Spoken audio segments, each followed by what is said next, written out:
À peine j'ai dit au revoir, on a entendu la voiture. Go now. Sawanou. Wesh. Mon corps. Oh, c'est pas possible. Ah non.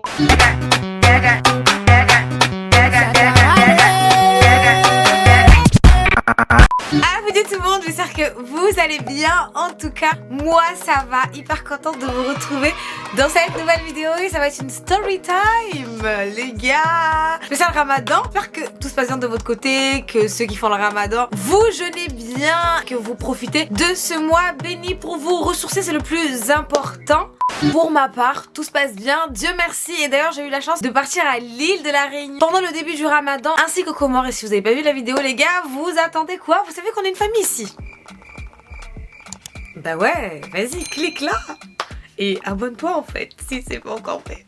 En tout cas aujourd'hui j'ai décidé de vous raconter cette story time qui s'est passée l'année dernière. Et beaucoup de gens qui me suivent sur Snap ont envie de la story parce que c'était un truc de fou.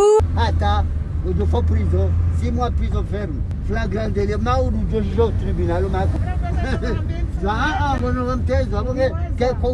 et je me suis attiré les foudres de mes parents. C'était vraiment n'importe quoi. C'est parti de ça et c'est transformé en ça.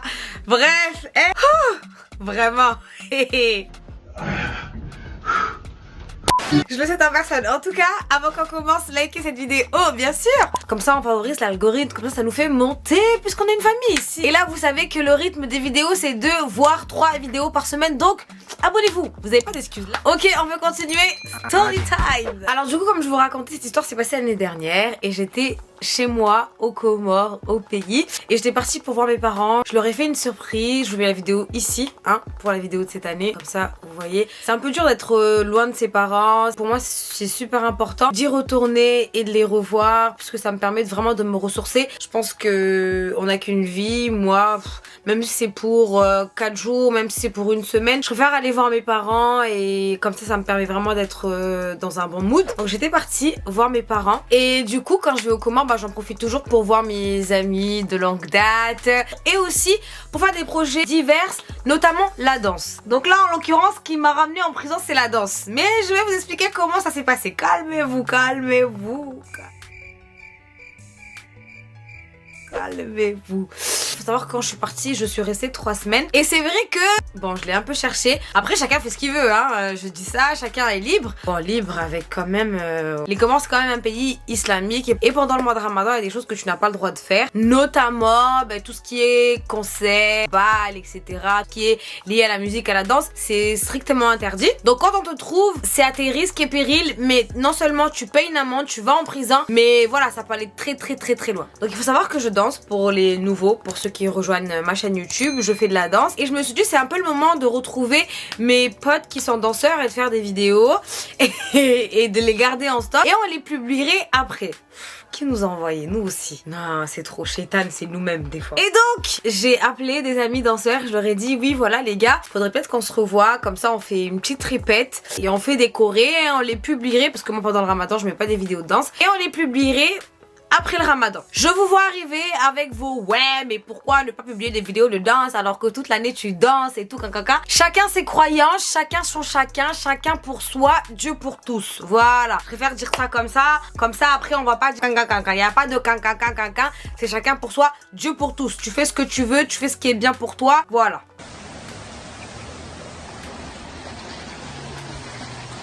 Donc j'ai dit à mes amis qui étaient aux Comores danseurs, je leur ai dit voilà les gars je suis là pour encore 2 semaines, donc il faut qu'on se capte vite et tout. Donc ils m'ont dit ok si tu veux on peut se retrouver aujourd'hui à telle heure l'après-midi. Donc il était à peu près 13h ce jour là. Donc le groupe de danse c'était Afro Komoko. Là on va même pas parler chinois, je vais dire les noms, je vais dire les termes. Donc ils m'ont dit ok pas de problème, on se retrouve cet après. Après la question qui se posait, on se voit où, parce que là c'est le Ramadan, donc ça fait chauffer un peu quand même qu'on danse dans la rue ou qu'on s'entraîne dans des endroits ouverts et tout. Qu'est-ce qu'on fait? Où est-ce qu'on s'entraîne?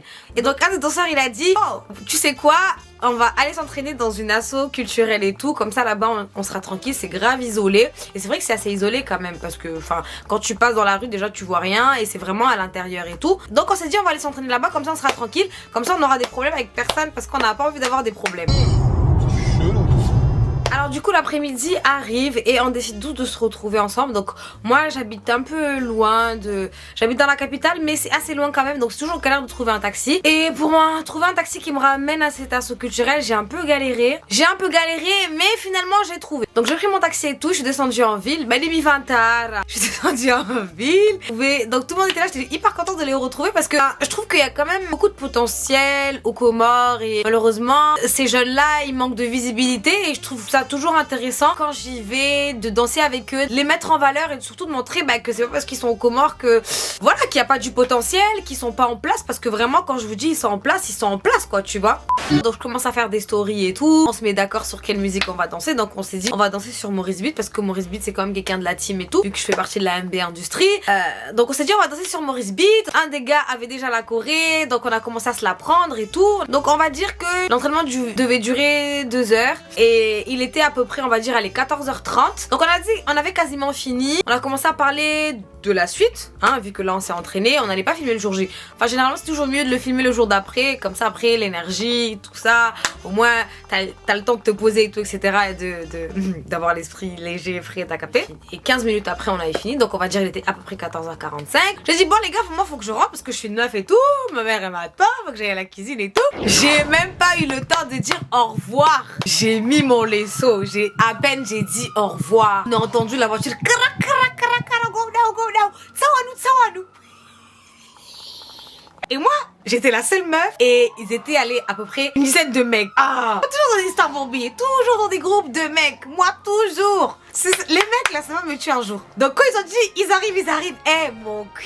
Mon corps, Oh, c'est pas possible. Ah non. Comment vous expliquer? C'était la police. Mais quand je dis la police, c'est pas des blagues. C'était vraiment, ils ont pris une voiture. Il y avait le conducteur, des gens à l'intérieur. Et tu sais, les genres de pick-up où il y avait même des policiers genre derrière quoi.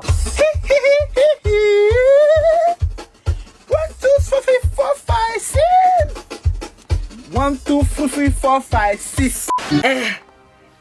Mon cœur, il était plus là.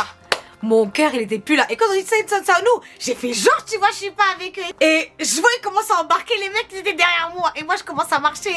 Je marche, mais je sais pas pourquoi. C'est là où tu te dis que ce qui doit t'arriver ça t'arrive. Au lieu que je marche plus vite, au lieu que je course, parce que tu vois au début on m'a pas pris moi, ils m'ont pas calculé. Ça se trouve j'étais juste une meuf. Tu vois j'avais mon châle tranquille, je passais par là tu vois. Et j'ai dit genre je pose la question au policier, j'ai dit ouais mais qu'est-ce qu'ils ont? Mais toi, on t'a épargné, hein, on t'a épargné. Au lieu d'ouvrir ta bouche, de tracer ta route, tu parles encore. Et j'entends un des policiers qui dit Wakata ce moment-là, je suis devenue un enfant. Namia, non. J'ai pas assumé. Un des policiers dit, mais ça va. Deuxième chance, genre, j'ai de la chance. Des policiers qui dit, oh non, mais c'est une meuf, on la laisse. Genre, je pense que il a compris que j'étais là-bas, mais comme c'était le mois de Ramadan, il voulait pas que je me retrouve dans une cellule et tout, machin, il s'est dit, vas-y, on va l'épargner. Donc, moi-même à ce moment-là, j'essaie de marcher et tout. Il y a un des autres policiers, celui qui a dit, c'est elle et tout, qui était là, on nous a dit qu'il y avait une fille, c'est elle. Elle a dit, non, Brengem, ça veut dire non, prenez-la, faites-la monter dans la voiture. Les gars, ma vie, j'ai commencé à me remettre en question. Cœur, il battait la chamade. Je vois les mecs qui sont en train de cavaler. Tsawala. On les a poursuivis, y'en a, ils sont montés sur des toits, ils ont escaladé des maisons. Mettez sur pause avant qu'on continue et dites-moi, vous, à ma place, vous aurez fait quoi? Dites, j'aurais fait 2 points et décrivez la situation. Parce que c'était sauf qui peut. Et tu sais, quand on dit c'est sauf qui peut, c'était sauf qui peut. Mais même, et malgré ça, il y a eu 2-3 mecs de la bande qu'on a retrouvé, plus moi. J'ai commencé à me dire, mais qu'est-ce que ma mère va me dire? Mais c'était même ma mère. C'était mon père là. Je savais que mon père là, dès que j'allais l'appeler, dès qu'on allait l'appeler, parce que même pas moi je vais me dire, là je vais me retrouver en prison. Mon père il va dire quoi? J'ai commencé à me remettre en question. Que vont penser les voisins? Parce que, tu sais genre, c'est ça le problème des Africains. C'est pas, ils vont penser à ce que toi, ce qui t'arrive, ils vont dire, mais que vont penser mais que vont penser les voisins, que vont penser les autres personnes. Les gars, on arrive à la police,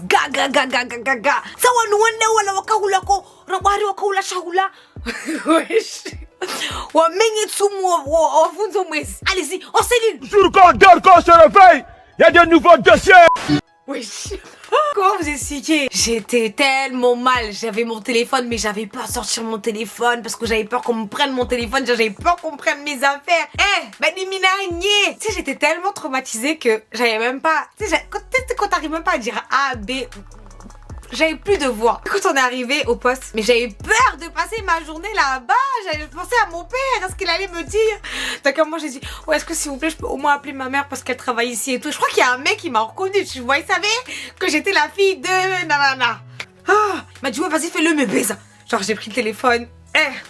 À ce moment-là, je me suis dit, mais pourquoi j'ai pas appelé un pote à moi? Comme ça aurait passé incognito. Parce que je savais que une fois que j'aurais appelé mes parents, ben après, ils m'auraient interdit de sortir. Dès qu'ils se verraient des potes chez moi, ils penseraient que j'allais faire n'importe quoi et tout. Bref. Mais bon, à ce moment-là, je pensais pas à tout ça. Je me suis dit, j'appelle mes parents. Donc, j'appelle ma mère et tout. Et là, j'appelle ma mère Bouma. Et là, elle sent à ma voix. Elle dit, ouais, Mona, Kodahou, Bidou rentre là, genre, Mona, t'es où? Là, faut que tu rentres à la maison, quoi. Ah, c'est le on est pas d'ici. Quoi? Ma mère, elle commence à paniquer. Yoko, Fanya, moi, ça soumou. Ils sont amis, nous t'avons ces groupes. En gros, ouais, je t'ai dit de pas traîner avec des groupes. T'es pas venu au comment pour traîner avec des groupes, mais qui t'a envoyé là-bas et tout, machin. Vous connaissez le speech, mais j'étais tellement stressée. Je dis, mais moi, j'ai rien fait. De base, on faisait rien et tout. Ils sont là en train de dire que on mangeait et tout, alors qu'on mangeait pas. C'est juste qu'on dansait, juste on s'entraînait. C'était comme si on faisait du sport. J'allégeais le bail. Tu connais quand t'as pris en train de mentir. Tu peux pas dire à ta mère que... Tu connais, tu essaies d'alléger les trucs. Et je passe le téléphone à un des mecs. Ah oui, maman, maman, le mec, genre énervé. Ouais, commissaire, nanana. J'ai dit le nom et tout de ma mère et tout. Et du coup, je donne le téléphone au mec. Ah, Nam Chef Quiz. Non, mais en fait, on les a pris en flagrant délit parce qu'on nous a appelés. On nous a dit qu'ils étaient en train de manger, de fumer, de boire, de je ne sais quoi. Ils respectent pas le mois de Ramadan. Donc, on nous a donné. On a suivi les conseils, on a suivi les ordres. On nous a dit de venir les chercher. Oh.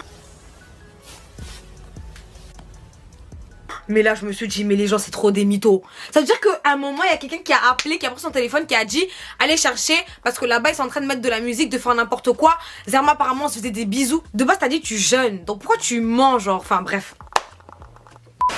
Au final, le mec il a réussi à écouter. Ils ont dit ouais, ils vont me relâcher, mais à condition que mes parents viennent me chercher au poste. Donc mes parents sont venus me chercher. Donc je vous explique pas les gars, dans la voiture. Mon père, là, t'aurais pu aller te faire juger. Tu vas dormir ici, donne-moi ton passeport. Tu vas plus repartir, tu respectes même pas. T'aurais pu être poursuivi, atteinte aux mœurs. Ça t'aurait pu au moins prendre 6 mois de prison ferme. T'aurais fait quoi?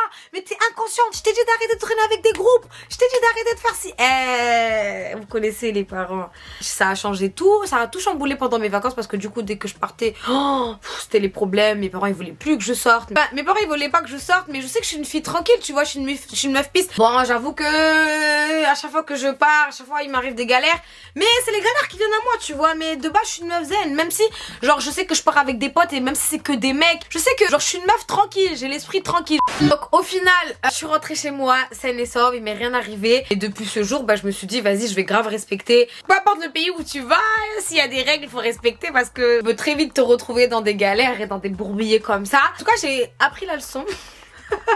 Maintenant, je vais y réfléchir à 300 fois avant de faire n'importe quoi. Quand je suis repartie, ça s'est très bien passé. Il m'est pas arrivé des galères. Par contre, quand je suis arrivée à La Réunion, il s'est passé des choses qui méritent que je vous raconte. Story time. Et là, je vous invite à aller en commentaire, à me dire si vous voulez une partie 2, si vous voulez que je vous refasse une story time. Si vous n'avez pas vu mes vidéos à La Réunion aussi, allez-y, rendez-vous en description, je vous mets tout. Là, c'est facile de parler comme ça, mais quand ça nous arrive, c'est tellement compliqué. Et en plus, la police au pays, là, ça blague pas. C'est pas caca, il n'y a pas de limite. On peut tout te prendre en paix. La police au pays, c'est pas des lol. C'est pas des lol. Et... En tout cas, ça a été un plaisir de vous retrouver dans cette nouvelle vidéo. Prenez soin de vous, à très très vite. Et surtout, likez, abonnez-vous, ce n'est pas encore fait. Et d'ici là, vous savez ce qu'il vous reste à faire. La famille, prenez soin de vous. Now you wanna know. Ciao, ciao.